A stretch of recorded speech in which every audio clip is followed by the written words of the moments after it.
नहीं बनाया है। नीतीश कुमार के बनने में कभी मैंने कंधा लगाया है। नीतीश कुमार ने प्रशांत किशोर को नहीं बनाया। भला हुआ, अच्छा हुआ कि उन्होंने दल से एक्सपेल कर दिया, क्योंकि नीतीश के साथ रहता तो जो दुर्दशा आज उनकी हो रही है वही दुर्दशा मेरी भी होती। गुजरात में चलेगा बुलेट ट्रेन और बिहार को आदमी को पैसेंजर भी नहीं मिलेगा।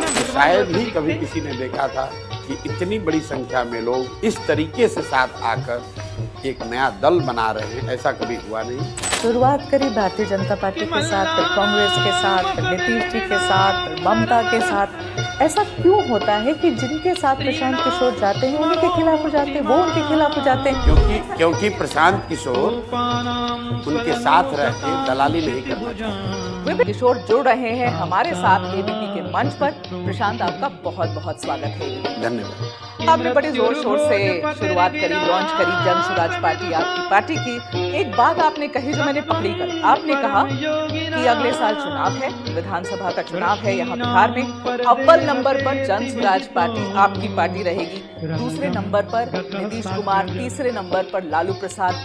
तो क्या समझा जाए प्रशांत, क्या मैं बिहार के अगले मुख्यमंत्री से बात कर रही हूँ? नहीं, पहली बात तो आपने कहा कि इंट्रोडक्शन में कि अलग अलग दलों के लिए रणनीति बनाने वाले प्रशांत किशोर अब अपना दल बना लिए। नहीं, अलग अलग दलों के लिए रणनीति बनाने वाले प्रशांत किशोर अब बिहार की जनता के लिए रणनीति बना रहे हैं। और जो रणनीति का नतीजा है उसका पहला पड़ाव है जन सुराज दल, जिसमें बिहार के 1 करोड़ से ज्यादा लोग पिछले 2 वर्ष में जिन्होंने इस परिकल्पना को, इस विचार को, इस प्रयास को देखा, समझा और उसके बाद इससे जुड़कर एक नया दल, एक नया विकल्प बनाने का संकल्प लिया, ताकि बिहार में जो हम लोगों की स्थिति है, जो पिछड़ापन है, गरीबी है, बदहाली है, इससे निकला जा सके, अपने बच्चों के लिए बेहतर भविष्य बनाया जा सके। प्रशांत किशोर उस दल के नेता नहीं है। मैंने पहले भी घोषणा की थी और कल भी दिखाया कि प्रशांत किशोर इसके नेता नहीं है। इसका नेता बिहार के समाज से निकाले हुए वो लोग हैं जिनमें शायद मेरे से बहुत ज़्यादा काबिलियत है, जो हमसे ज़्यादा काबिल है, हमसे ज़्यादा बेहतर बिहार के लिए जिनके मन में जज्बा है। मेरा काम उस कुम्हार जैसा है जो अच्छी मिट्टी और चाक के साथ एक अच्छा घड़ा बना सकता है। तो जन स्वराज वो चाक है और बिहार के गांव-गांव से ढूंढकर मत कर निकाले हुए लोग अच्छी मिट्टी हैं। मैं उनको थोड़ा सा सहारा दे रहा हूं ताकि बढ़िया घड़ा बनकर सामने आए।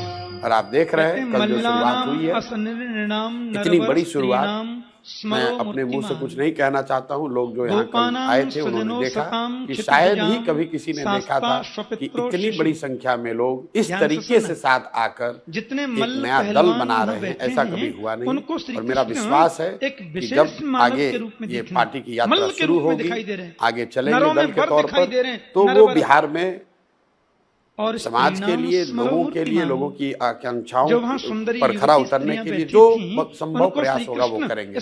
मेरी भूमिका इस दल को जिताने की है, मेरी भूमिका समाज को जगाने, समझाने की है, मेरी भूमिका उस सूत्रधार की है जो जिसने बिहार के गांव-गांव जाकर ये विश्वास दिलाया है कि बिहार के लोग, तुम में ये क्षमता है, तुम्हें किसी से डरने, किसी के पीछे चलने की जरूरत नहीं है।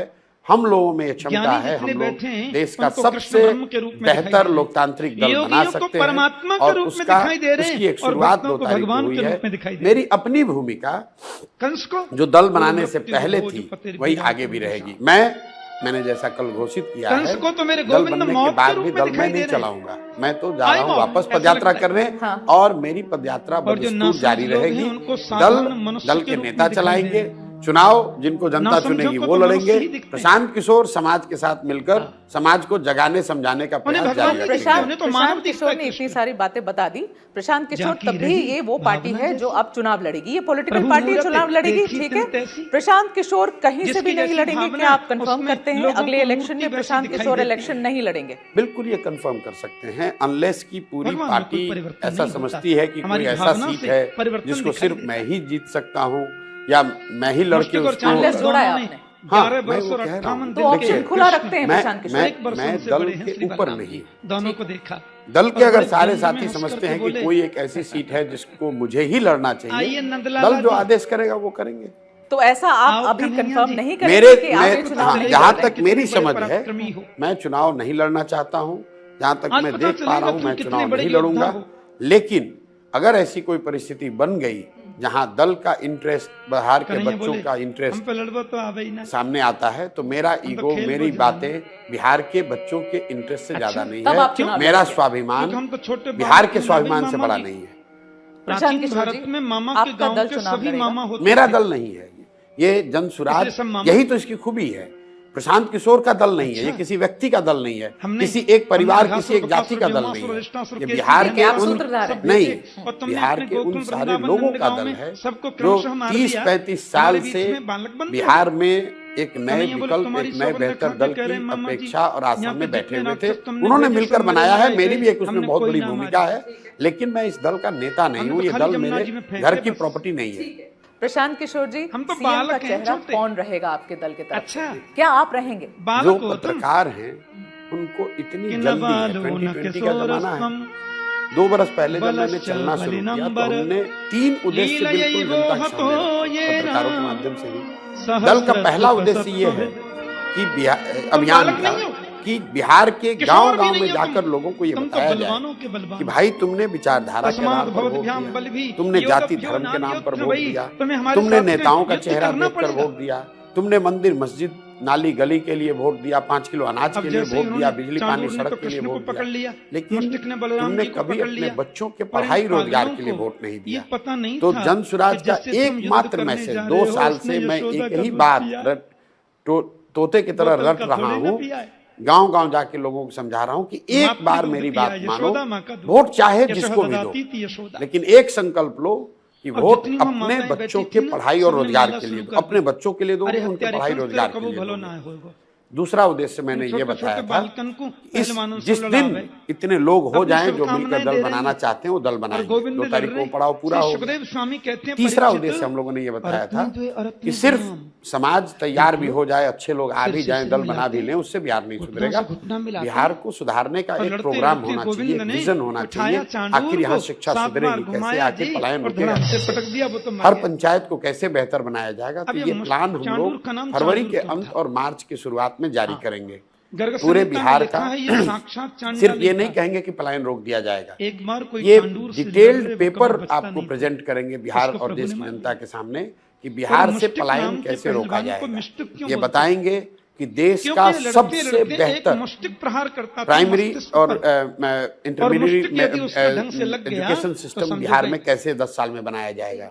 ये बताएंगे कि बिहार के हर पंचायत, 8,500 यहाँ पंचायत है, अलग अलग हर पंचायत की योजना जारी करेंगे ताकि आप पटना में हो या गांव में बिहार में आप बैठ के ये देख पाएंगे कि आपके पंचायत के लिए जन सुराज ने क्या योजना बनाई है। आपके पंचायत में 3 बातें, कैसे आपके बच्चों के लिए बेहतर पढ़ाई होगी, आपके पंचायत में 800 से 1200 नए रोजगार के अवसर कैसे पैदा किए जाएंगे, और आपके पंचायत में जो खेती होती है उसको खाने वाली खेती से कमाने वाली खेती कैसे बनाया जाएगा। ये हर पंचायत का बनाकर आप पहले बात समझिए, ठीक ही नहीं है, इसको बनाने में ही 2.5 साल लगाए लोग। 2 महीने 4 महीने में पूरा देश पैदल चल देते। मैं 2.5 बरस में सिर्फ आधा बिहार पैदल चला। राहुल गांधी के बारे में कह रहे हैं आप? लोग यात्राएं करते ही, नीतीश कुमार जी बिहार की यात्रा की 1 महीना में पूरा यात्रा कर लिया। तेजस्वी यादव अभी यात्राएं कर रहे थे, 3 दिन में पूरा करके दुबई भी चले गए छुट्टी मनाने। आज मैं तुम्हें 2.5 साल से पैदल चल रहा हूँ। मैं कहना ये चाह रहा हूँ, ये समय इसलिए लग रहा है कि सिर्फ हम लोग पैदल नहीं चल रहे हैं, वहाँ की स्थिति को समझ रहे हैं, वहाँ के लोगों से मिल रहे हैं। मैं उसी गाँव में रहता हूँ, वहाँ का प्रोग्राम बनवाता हूँ, और जब वो बन जाता है तभी आगे बढ़ते हैं। तो ये दूसरा स्टेप, तीसरा स्टेप होगा। एक बार लोग समझ गए, अच्छे लोग आकर दल बना लिया और दल के पास एक अच्छा कार्यक्रम हो, तीनों जब साथ में होगा उसके बाद लोग उम्मीदवारों का चयन करेंगे, चुनाव होगा, जन सुराज जीत कर आएगा तो जो चुन कर आएगा वो तय कर लेगा कि कौन मुख्यमंत्री बनेगा। मैंने एक सवाल पूछा, आपने मुझे पूरा उद्देश्य 5 मिनट समझाया, ठीक है मैं समझ गई, मगर मुख्यमंत्री कौन होगा, क्या उसके ऊपर कोई भी अभी तक बातचीत आप लोग की नहीं हुई? और मेरा मुख्यमंत्री मैं आपको बता दे रहा हूँ, मुख्यमंत्री जन सुराज का होगा। सुन तो लीजिए, मुख्यमंत्री जन स्वराज का होगा, मेरे से लिख के ले लीजिए। आप रहेंगे क्या? आप चेहरा होंगे? माता देवकी का जब विवाह हुआ 2025 में बिहार में मुख्यमंत्री जन स्वराज का होगा। विदा करने जा रहे थे। अगर नहीं होगा, अगर नहीं होगा, आकाशवाणी को सुनकर के तुमने मेरी माता के भाई सर आपने केस झूठ पकड़ बोला कर था, नीचे गलत खींच बोला लिया। था। मुख्यमंत्री और जन तलवार स्वराज का से होगा। मारने को तुम उद्यत कौन हुए, होगा? पर आपको मालूम इसका नहीं था चयन कि केस जो पकड़ने से जीते लगती हुए भी है, उम्मीदवार इसलिए आपका क्या दोष? आएंगे एमएलए, वो चुनकर बताएंगे कौन होगा। ओके, आप कल अपने मंच पर आप लॉन्च कर रहे हैं अपनी पार्टी पर, आपने ऐसी कुछ बातें कही हैं जो सबने नोटिस करी। आपने कहा और उन्हीं माता कि भाई देवकी का अगला इलेक्शन आ रहा है और ये जो चारों पार्टियां हैं, कांग्रेस है, बीजेपी है, आरजेडी है, जेडीयू है, सबका बोरिया बिस्तर बांध देंगे हम। आपने ये कहा सबका बोरिया बिस्तर बांध देंगे, सबको घर पे बिठा देंगे। तो भाई कुछ लोग ऐसा कह रहे हैं कि प्रशांत किशोर को तो अभी शुरू हुए 2 दिन भी नहीं हुए हैं, ये इसको कैसे, मतलब ये कॉन्फिडेंस है, ओवर कॉन्फिडेंस है, क्या कैसे रीड किया जाए? देखिए, पहली बात तो ये शब्द जो शब्द आप यूज कर रहे हैं, ये शब्द मेरे नहीं है, लेकिन बोरिया बिस्तर बांधेंगे आपके शब्द में लिखा है। मैं बता इन दोनों में अंतर मैंने ये कहा है कि प्रभु राम ने निश्चित तौर पर बिहार की जनता इन दोनों ही एनडीए और आरजेडी लेड अलायंस से ऊब चुकी है। मेरे गोविंद के चरित्र में बिहार में बदलाव चाहती, बात जन स्वराज की नहीं। आप बिहार में जाइए, मैं जो पिछले 2-2.5 साल से मैंने अनुभव किया है, 2/3 से ज्यादा जनता बिहार में नया विकल्प, नया दल, भगवान राम के सामने कोई 2/3 से ज्यादा जनता ऐसा चाहती है। तो राम एक ही जरूरी नहीं है कि हर आदमी जन स्वराज चाहता है, लेकिन बदलाव सब चाहते हैं। और अगर बदलाव चाहते हैं तो जो दल अभी हैं, अगर 2/3 जनता बदलाव चाह रही है तो उनका बोरिया बिस्तर तो लेकिन मेरे गोविंद ने इस सच्चाई को जीवन में कभी छुपाया ही नहीं। ये पूछना चाहती हूँ आपसे, हम कहाँ जनता तैयार है। सुनिए ना, ये जो समीकरण है, मैं परब्रह्म हूँ, मतलब मैं भगवान हूँ, मेरी शरण में आओ, आपसे बेहतर ये बात कौन समझता है प्रशांत किशोर कि ये स्टेट ऐसा है जिसने दशकों से कास्ट लाइंस पे वोटिंग करी है। आपको वो चक्रव्यूह तोड़ना है, आपको एबीसीडी किसने आप ही बताते थे अपने विश्लेषण में कि कास्ट लाइंस पे वोट होता है। किसने कहा? तो मेरा सवाल पूरा नहीं, किसने कहा कि बिहार में कास्ट लाइन पे वोट पड़ा है? हमेशा यही ये आपका अच्छा ठीक है, आप मुझे सवाल पूरा कर दीजिए। अगर आप बताइए, आपके पास जवाब तो होगा ही इसमें। आपका समीकरण क्या है? आपका वोटर कौन है? अभी मैं बता दे रहा हूँ कौन है आपका वोटर कौन है? पहले बात, आप जैसे पत्रकार जो बिहार गोविंद नाम लेकर, इसके बावजूद आप लोगों ने बिहार के लेकिन तुम ऐसा कितने बड़े पूर्वाग्रह बना प्रारब्धवान हो रखा मामा है कि भाई तुम्हारे सामने बिहार में हर व्यक्ति जो आपने कहा उसको कायम रही है। अंतराम बिहार में सिर्फ जाति पर ही लोग वोट देते हैं, मोस्टली तो यही होता है। सामने खड़ा है ऐसा कहा। हाँ।